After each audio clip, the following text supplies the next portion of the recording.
So you watched Floyd County. Yeah, True Detective, Floyd Country. How was it? Women talking. Is it good? No.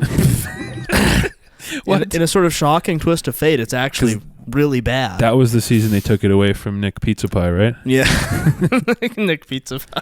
They took it away from Big Nick. Nick Pizza Luigi.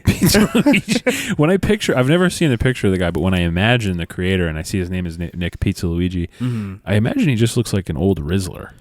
Probably. Right? But like a sort of dark with Rizzler. A dark, vaguely occult Rizzler. Yeah, like if Rizzler... If you fused Rizzler with Chris Angel, that's Nick Pizza Luigi. I assume so. I also don't know what he looks like. But this whole season, I think, was basic. I believe he's a MAGA chud. Based. Well. And I think this whole season was like punishment right for him being a chud. Right. Well, so, because I watched... Have you seen it? I watched the first episode, and I was like, I'll keep going down this rabbit hole, and then I never did watch another one. Mm-hmm. So I saw the first episode, so I got to see the foundations. Yeah, I mean, to be honest, I don't think I would have, and there's gonna be spoilers here. FYI. We need Got a problem with that, you fucking bitch. your own face. Yeah, this is, but I probably would have tapped out, except I felt I needed to for the show. Right. And also I was doing unbelievably repetitive Diablo stuff. Right. So. You were doing psychopath Diablo stuff. Yeah. I was doing American Psycho Diablo stuff. Yeah, basically trying to get my necromancer optimized. Every day. Whatever. Every day I do 10,000 chest runs. I can do 10,100 now. Yeah. My name is Hugh Review. Hugh Review. Hey, don't dox my real name. Hugh Review. My real legal name. Hugh. It is literally like I was bred to do. Yeah, your name is Hugh Mungus Review. Hugh Mungus Review. Yeah. Yeah, anyway, Floyd Country. Oh, man. It was... It's brutal. Yeah, it was really bad. Because it was like a Joker 2, we're going to rape him type thing. Basically, but like there wasn't like the show. I guess there were a couple like hymns, but it was like because the two main characters are Jodie Foster, and someone who plays for the New Zealand All Blacks, I think. Yeah, big ass rugby lady. It's some like rugby lady who's like, and this was another thing. We could maybe do a whole little plot run through here. Sure, yeah. But like the two main characters are Jodie Foster, Dyke, and like they're not quite partners. They used to be partners, but it's like this black lady who has like the dimple things, who's also kind of a dyke. Right.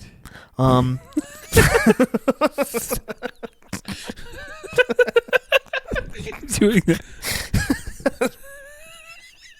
It's a show about two butch cops, and like, well, okay, they used to be partners, but now Jodie Foster's like the sheriff, and the black lady works for some like other police department. Right. But part of it is that like every family in the show, like each member of the family is a different race.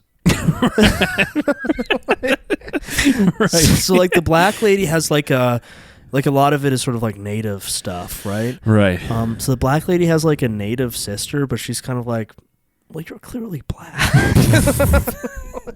You're black. You're freaking black. You're black.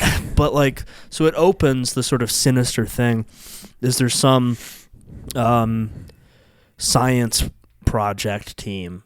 And they find them all in like a big frozen lump. Right. And it's all men. They make a point of that. It's all guys. Who do you think is to blame? Is it really? Yeah. Genuinely? Yeah. Oh. Because I watched the first episode and I was like, okay, well, they're obviously... I was like, it's True Detective. They're going to catch you. It's going to be a surprise. You're not going to see how it ends. Because I couldn't have predicted. If you told me, you showed me the first episode of season 1, and we're like, how do you think this ends? It wouldn't have been with like a big, retarded, inbred generational, like Epstein almost like school abuse thing with this big retarded King in Yellow guy. I would have not predicted that from the first episode. But in the first episode of season 4, I was like, they're like, we have this missing indigenous woman and these guys. And I was like, there's no way it's the guys. Is it actually? It's the guys. Really? Yeah. Damn. I mean, it's basically whatever they do. Honestly, in addition to it being woke, it's just kind of like bad. Right. Which, especially if it was just like its own thing, that'd be one thing. Yeah. But given that, like, relatively recently I've watched True Detective seasons 1 and 2, Mm-hmm. well, I probably should check out the third one. But they're just, like, so good that when it's just, like, when this is also called True Detective, and it's just, like... bad. Like, it looks bad. Yes. And it's not, like, interesting or cool. Mm-mm. It's... The dialogue in season 1 was so good. Yeah, and it doesn't if you have, get the like, opportunity, you should really consider killing yourself.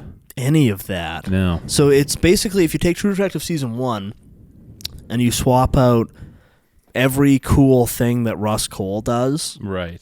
and the kind of like compelling frame story thing, and the dynamic between Russ Cole and Marty, and the kind of cool almond activating King in Yellow ritual abuse in like occult evil family degrading through incest and stuff. If you take out and all the heavy, beautiful Louisiana bayou. Yeah, and the atmosphere. Yeah. Basically, if you take out the atmosphere, the characters, the events, The screenwriting. the cinematography. If you take all of that out and replace it with 2 frowning lesbians. Imagine season 1, but it's all in the dark, and it's with it's got Kathy Bates and Rosie O'Donnell. Well, I love Kathy Bates. Kathy Bates would be a big improvement. That's true. How about instead of this, imagine it's Jodie Foster and some frumpy brown lesbian. How about imagine that? Yeah, you're right. Instead of the charming and effervescent Kathy Bates. The wonderful and lovely Kathy Bates. I love Kathy Bates. Kathy Bates is great. You're right. Yeah. Yeah, I only Well, watched... Kathy Bates, too, is willing to, like, show her tits on camera. True, despite many people saying it's all good.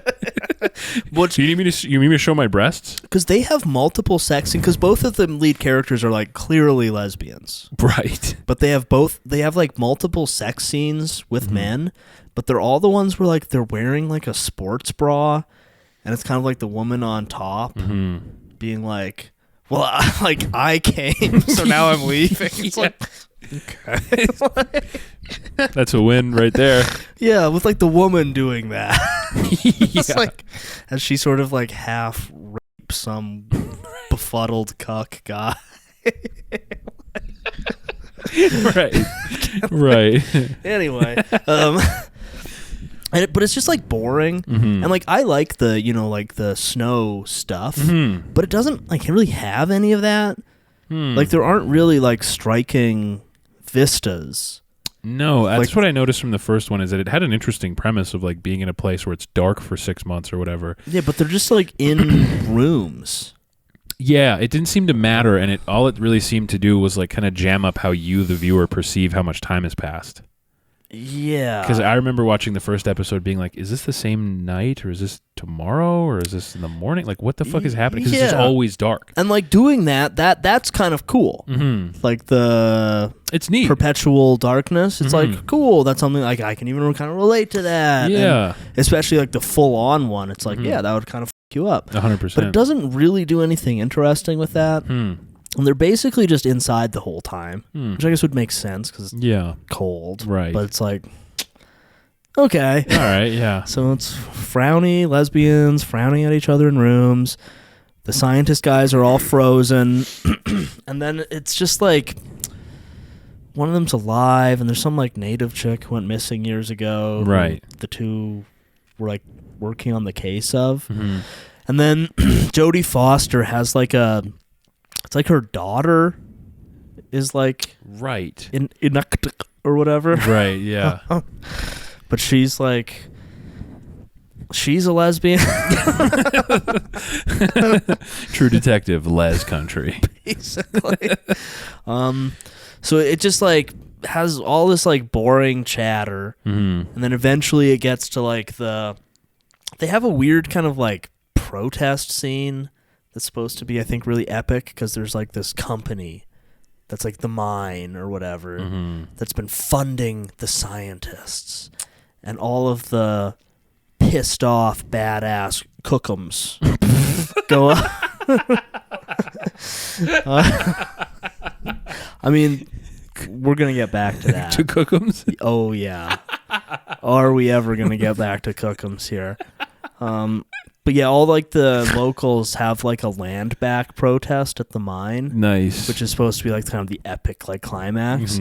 But then la-di-da-di-do, one thing leads to another. They discover that like the big twist at the end is that the scientist guys who were being funded by the mine because they were trying to because the mine is putting out pollution. Right, can't have that.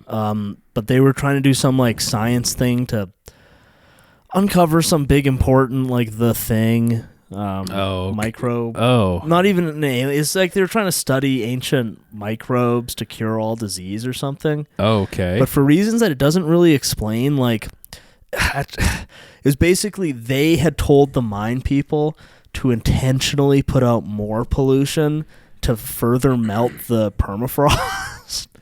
Okay. Because, obviously climate... Yeah. That's a very localized thing. Yeah. Yeah, you can just do that. So they were in Canada, we have all our refineries crank up production in the winter so that the town is warmer. So yeah, they had like kind of evilly and whitely requested that the mine... He polluted Caucasianly. I'm not making this up, but that they like intentionally put out more pollution than they would otherwise have to, so they can further melt the permafrost, so they can like do their experiments better. Okay.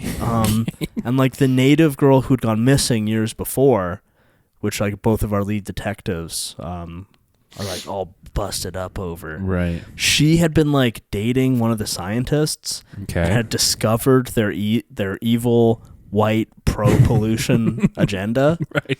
And had like gone down there to badassedly yell at them. So like So like the 8 scientists had to, in sort of like weak cuck fashion, stab her to death. Okay. Even though it has a scene where she like, it's sort of like Marvel movie, like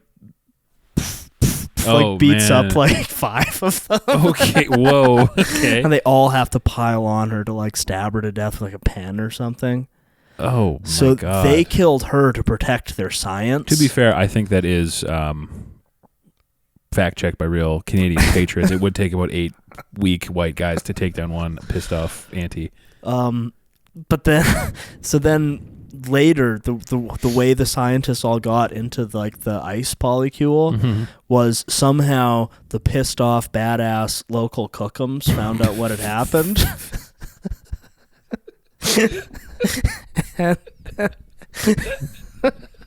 and forced them at gunpoint to like walk naked out into the snow. So this sounds like a drawn out.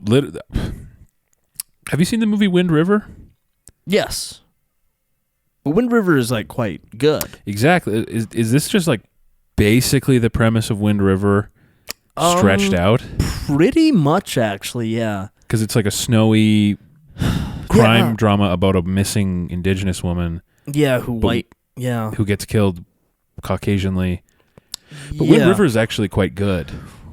Yeah. It is similar to Wind River. It kind of has all these kind of like hints that there being something. Well, and the thing there, it's not even like occult. It's literally like magic. Oh. So people will have like visions. Oh. Of like some guy being scary or whatever. Oh. And they literally they sort of like rip the corpse of True Detective season 1. Right. So at some point, somebody says time is a flat circle. Oh. I forget who says that. Oh. And they have the whole, like, the spiral thing. Yeah. They have the spiral motif because, like, on one of the Frozen guys, it's, like, drawn on his head. Oh. But it turns out that the spiral is actually, like, an old native wisdom that they would use to mark an underground ice cave.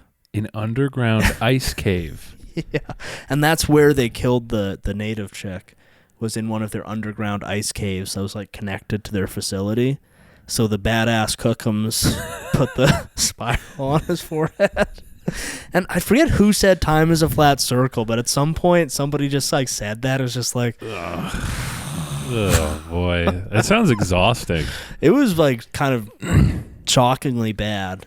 Thankfully, it's only 6 seasons, because it was made with a sort of any work ethic.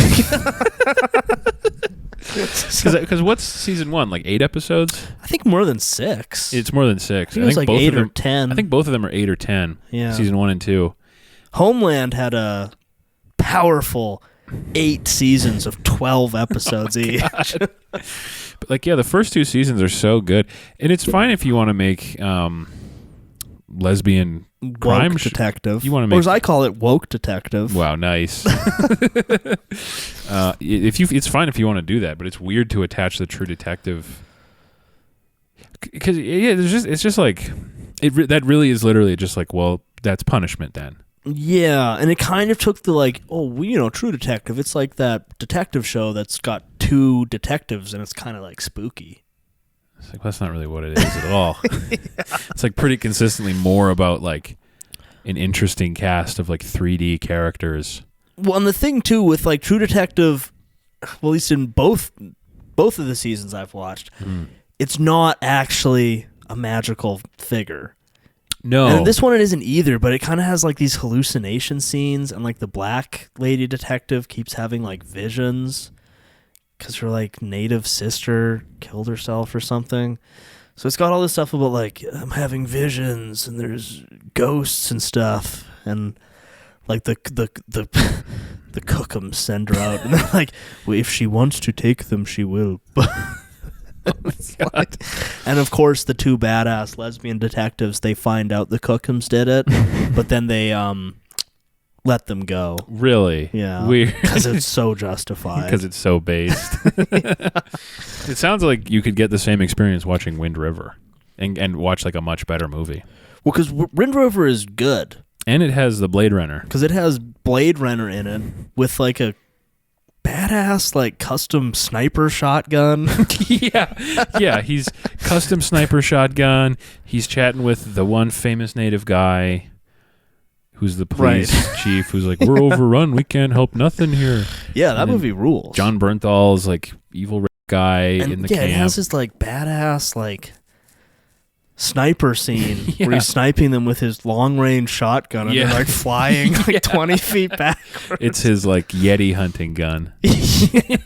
Yeah. That movie rocks. It is basically, like, if you wanted to watch True Detective season 4, just watch Wind River. Yeah, that sounds way better. Because this one, it's like 6 hours.